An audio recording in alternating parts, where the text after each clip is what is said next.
Hello बच्चों, आपण इथे बघा क्लास 1 चा जो 19 नंबरचा चॅप्टर आहे ताऱ्यांची जीवन यात्रा, हा लेसन इथे बघत आहोत। आणि या अगोदर आपण या लेसनचे 3 पार्ट इथे घेतलेले आहेत।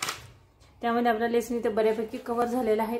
तर तिसऱ्या पार्ट मध्ये आपण ताऱ्यांची अंतिम स्थिती हा पॉइंट इथे बघितला आणि त्यामध्ये या स्थितीच्या 3 स्थिती दाखवलेल्या आहेत ताऱ्यांच्या अंतिम स्थितीच्या।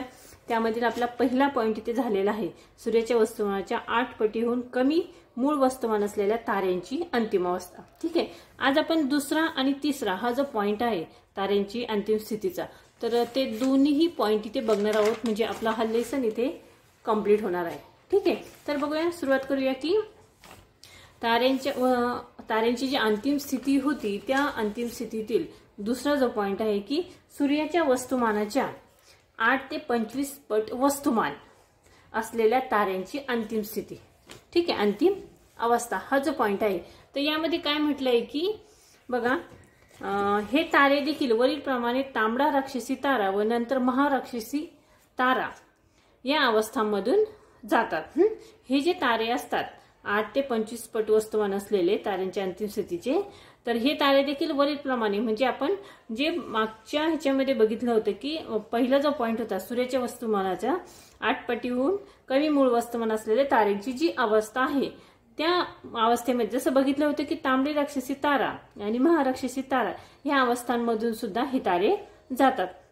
आता महाराक्षसी अवस्थेत त्यांचा आकार 1000 पटीपर्यंत वाढू शकतो आणि त्यात शेवटी महाविस्फोट म्हणजे सुप्रेना एक्सप्लोजन खूप शक्तिशाली असतो व त्यातून प्रचंड प्रमाणात बाहेर पडणाऱ्या ऊर्जेमुळे ते तारे दिवसा देखील आपल्याला दिसू शकतात आणि या महाविस्फोटातून उरलेल्या केंद्रातील भाग आकुंचित होऊन त्याचा आकार 10 किलोमीटरच्या आसपास येतो।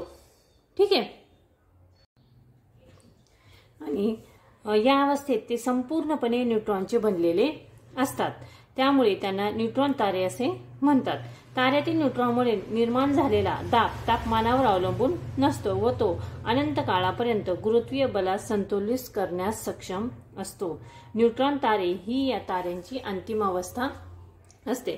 आता इथे जी आकृती दिलेली आहे 19.8 मध्ये, इथे सन 1054 मध्ये डोळ्यांनी दिसलेल्या महाविस्फोटाच्या स्थानाचे हल्ली घेतलेले छायाचित्र, म्हणजे इथे चित्र दाखवलेले आहे।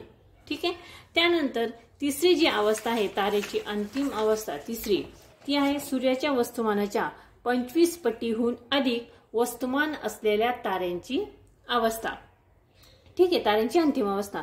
तर यात काय म्हटलंय की या ताऱ्यांची उत्क्रांती वरील दुसऱ्या गटातील ताऱ्यांप्रमाणेच होते, पण महाविस्फोटानंतरही कोणताच दाब त्यांच्या प्रचंड गुरुत्वीय बलाशी समतोल राखू शकत नाही आणि व ते नेहमीसाठी आकुंचित होत राहतात।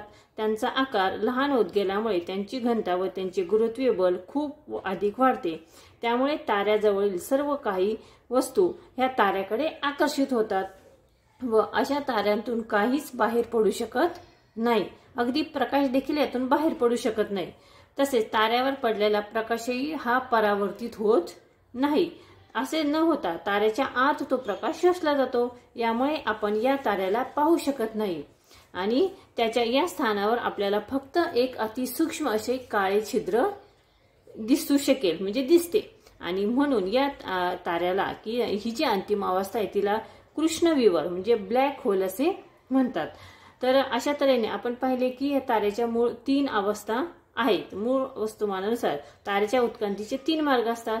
या 3 मार्गांच्या 3 अवस्था आहेत आणि त्या ज्या अवस्था या खालील तक्त्यामध्ये इथे दिलेल्या आहेत।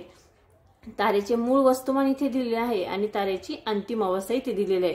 पहिल्या वस्तुमानामध्ये श्वेतबटू हा तारा, दुसऱ्या वस्तुमानामध्ये न्यूट्रॉन तारा आणि तिसऱ्यामध्ये कृष्णविवर तारा। ठीक आहे, तर अशा पद्धतीने आपण हा लेसन इथे बघितलेला आहे। आपल्या 4 पार्ट मध्ये हा लेसन इथे संपलेला आहे 19 नंबरचा ताऱ्यांची जीवन यात्रा। हा व्हिडिओ कसा वाटला मला कमेंट्स करून नक्की कळवा। व्हिडिओ आवडला तर व्हिडिओला नक्की तुम्ही लाईक करा, शेअर करा, चॅनलवर नवीन असाल तर चॅनल सबस्क्राईब करा। आपण पुन्हा भेटणार आहोत या व्हिडिओवरील जी या लेसनवरील जे स्वाध्याय आहेत, म्हणजे जी प्रश्न उत्तरे आहेत ती आपण इथे पुढच्या व्हिडिओमध्ये बघणार आहोत। ठीक आहे।